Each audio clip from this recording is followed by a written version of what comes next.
right, we're gonna change the air filter, so we're gonna disconnect the mass airflow sensor here and give us a little bit of room. We got two 5/16, it looks like 8 millimeters right here, and there's one over here. I'm not sure if I have to take the ductwork off yet. I might be able to just slip it out and pull the thing out, and that's what we're gonna try for. What size is that? 8 millimeter. Okay.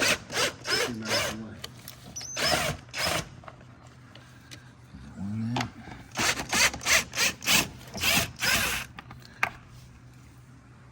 Oh, there's one more right over there. I can't really see. Look at my fingers. There you go.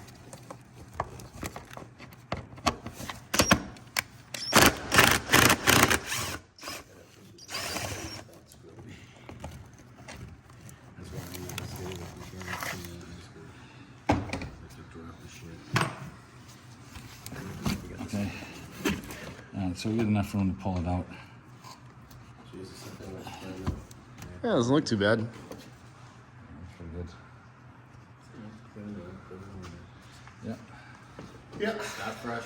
I do it every time I have a rush. They came from the factory, so Yeah. Filter. Alright, so we're gonna just look inside, make sure there's nothing in there. Really nothing to speak of.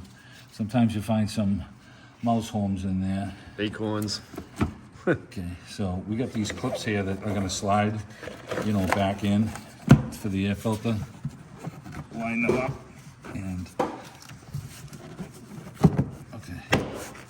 Okay, so now we can get our screws, line up our screws. And you're gonna go in kind of slow with these. It's all plastic, so you wanna make sure it starts right.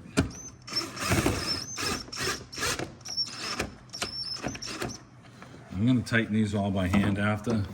I don't wanna strip them out. What happens with all of these Chevys is these all end up stripping out, and you know, if you run them down with the screw gun just until the bottom, great, but put a hand ratchet on there. It's gonna make a difference for you. You won't strip out the screw, the plastic housing, pardon me. Looks like on the top of that too, you can use the Phillips screwdriver if you have one of those. And you can go that route too. And snug them up. Okay, that's snug. lock up Karen balls. That's snug.